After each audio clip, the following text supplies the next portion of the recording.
Ouais, il y a Zabrak qui nous dit, je sais pas si vous en avez déjà parlé, mais toutes ces sorties de super-héros chez Disney, vous voyez plutôt ça d'un bon ou d'un mauvais œil. Est-ce que tu veux dire qu'il y a trop de projets dans le MCU et qu'on voit ça, enfin, est-ce que c'est bon pour nous, on a peur de Overdose. se lasser? Moi, je pense pas, honnêtement. Enfin, pour l'instant, je me lasse pas à regarder chaque semaine mon épisode, quoi. Le MCU, déjà, de base, tu vois, c'est issu des comics où il y a une variété immense. Donc, forcément, bah, tu as envie d'en voir le plus possible, tu as envie que la plupart du truc soit adapté, etc. Donc, moi, je suis content d'avoir ma dose. Potentiellement, on va arriver un jour vers une overdose. Si on commence... Là, on est à la limite, tu vois. Enfin, on est à la limite de la quantité. Il faut pas dépasser ça parce que déjà, on se rend bien compte avec une série comme Moon Knight que les équipes, elles sont dépassées.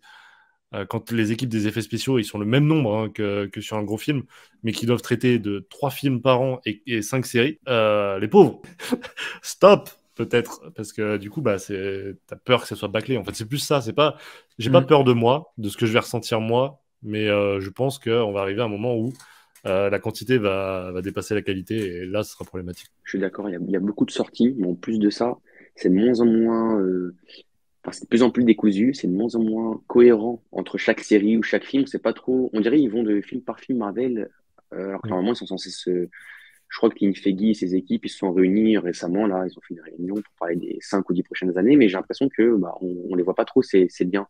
Que je trouve que du début jusqu'à Endgame, c'était plutôt cohérent, il y avait différentes phases, différents films, ensuite un film qui réunit tout le monde. Enfin, c'était plus cadré, je trouve. Alors, il n'y a pas les séries, ou très peu, genre Agent of Shield, etc.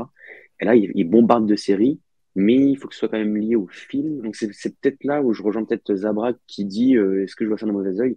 J'ai un peu peur que ça parte vraiment en couille et que il y ait peut-être une overdose, mais pas que de la quantité, mais aussi de on comprend plus rien, tu vois. Ou Ouais, alors puis en vrai, c'est un foutoir. il y a un peu ça parce que c'est un truc qui était jamais arrivé avant et qui là arrive beaucoup trop souvent, c'est les décalages. C'est-à-dire que WandaVision devait pas être la première série, au final ça se retrouve à la première série. Spider-Man No Way Home devait sortir après Doctor Strange, mais au final on le sort avant parce que Noël c'est mieux et que ça commence à trop Mm, leak. Et du coup, bah, on est obligé de faire des reshoots et du coup, du coup la qualité de Doctor mm. Strange est réduite, etc. T'es en mode, mais vous faites n'importe quoi, vraiment. Vous essayez de faire des projets indépendants et de coudre avec un fil très très fin pour essayer de les relier entre eux. Et pour l'instant, on voit pas du tout où ça va. On commence à avoir une dizaine de projets qui vont pas du tout dans le même sens, quoi. C'est Mm. compliqué, ouais. Ce que je trouve dommage, c'est que quitte à faire avancer une grande histoire comme avec Thanos, autant y aller à fond avec des séries vraiment connectées. Là, tout va se rejoindre dans trop longtemps. Ouais, et puis comme tu le dis dans ton commentaire juste après, c'est qu'il y a plusieurs grands arcs possibles. Et Mm. on l'a vu encore une fois avec l'annonce quand on a terminé le live la semaine dernière. Mais il y a un film Thunderbolts qui est prévu, qui Oui. va s'apparenter à un film un peu à la mode Suicide Squad, où certains méchants vont vouloir un peu se repenter et du coup faire des missions à haut risque. Pour moi, oui, c'est vraiment vers quoi on se dirige. Il va y avoir plusieurs arcs, on en parlait pendant le live Doctor Strange. Il y a un arc cosmique, il y a un arc sur l'univers quantique, il y a un arc un peu plus terre à terre avec Captain America Urbain, 4 qui arrive. Il y a un arc Midnight Suns qui arrive avec Blade, Moon Knight, etc. bah, je suis un peu perdu. Hmm. Je sais pas quoi prendre. Pour revenir sur la cohérence, c'était plus cohérent aussi au début. Moi, je reviens un peu en 2008, 2009, 2010, parce qu'en fait, il n'y avait pas beaucoup de séries. Et là, en gros, tu as les films au cinéma, tu as les séries pour soit les puristes, ou soit les fans de comics, ou même pour juste pour changer les films. Mais franchement, tout le monde ne regarde pas les séries et les films. En vrai, nous, c'est parce qu'on est fans, mais moi, par exemple, je prends mes parents qui sont fans genre mon père qui est fan des films Marvel au cinéma, il va quand même les voir, mais il regarde pas toutes les séries. Il a regardé quelques-unes, mais pas tous. Et du coup, et c'est pas le seul dans ce cas-là. Et du coup, Marvel, pour remettre, comment dire, quand ce public-là qui regarde pas les séries, qui regarde que les films, va voir un nouveau film au cinéma, mais qui est lié à des séries, bah, faut quand même reconceptualiser la chose un petit peu comme ils ont fait dans Doctor Strange pour WandaVision, mais bon, encore ça allait, on comprenait. Oui. Mais je veux dire, ça va être de pire en pire. C'est-à-dire qu'en gros, il va y avoir une espèce, pas un flashback, mais on recontextualise tout ce qui s'est passé dans la série pour ceux qui n'ont pas vu la série. Oh, ça va Mm. être un bordel, franchement, ça va être un. Bah, le problème, c'est que t'as deux façons de voir la chose. Soit tu te dis, bah, Ouais. dans ce cas-là, il faut faire des séries qui sont moins connectées au film. Et dans ce cas-là, c'est nous qui allons gueuler. Mais ceux qui regardent que les films vont être très contents parce que finalement, ça change rien depuis des années. soit Ouais. tu les lis de fou, et nous c'est ce qu'on aimerait, c'est ce qu'à chaque fois on gueule en disant mais c'est pas connecté au MCU, Moon Knight, et dans ce cas-là, bah, c'est les gens qui regardent que les films qui sont biaisés, quoi. Donc leur truc de regarder des séries, en plus des séries qui sont disponibles que sur la plateforme à eux, payant, etc., c'est-à-dire que c'est même pas accessible, tu vois. Et t'es en mode, mais waouh, c'est le bordel. Bientôt, on va avoir un previously au début des films Marvel, quoi.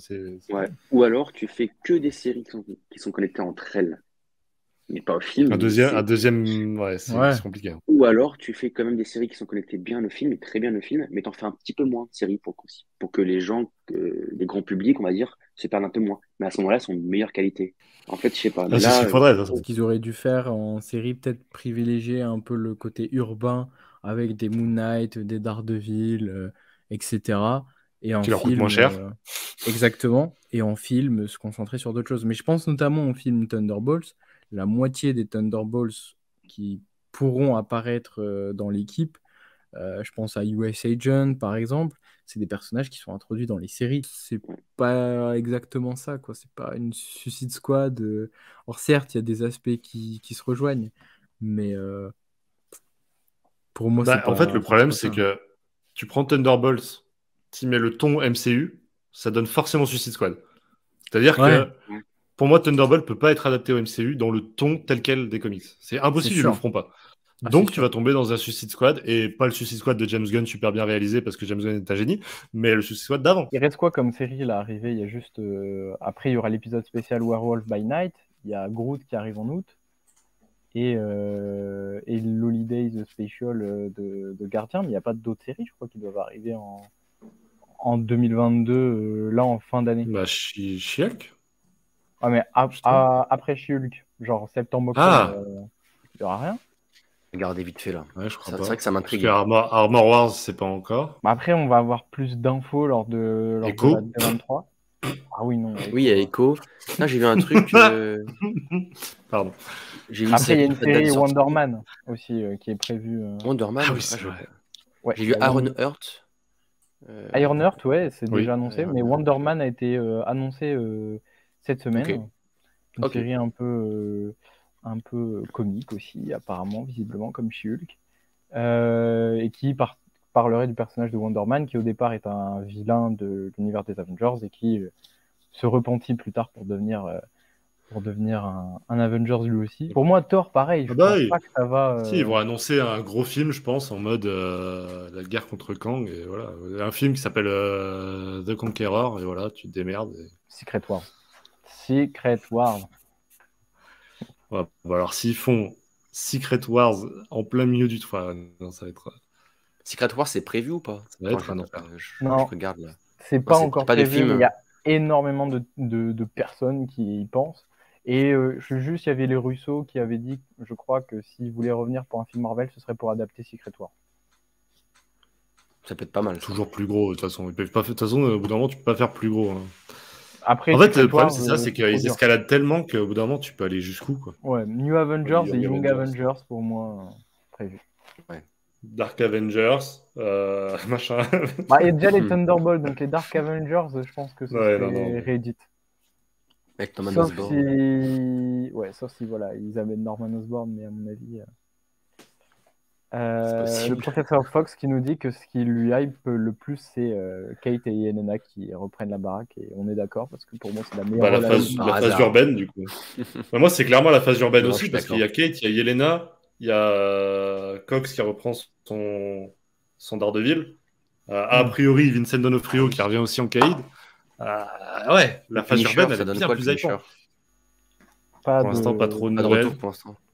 Okay, et puis, le Spider-Man de Tom Holland qui, à toute fin, arrive sur un Spider-Man qui, moi, a l'air de me plaire. Alors, ça reste Tom Holland. Plus classique et plus comics accurate, effectivement. Plus on va avancer là, plus on va commencer à avoir des news de casting, hein, honnêtement.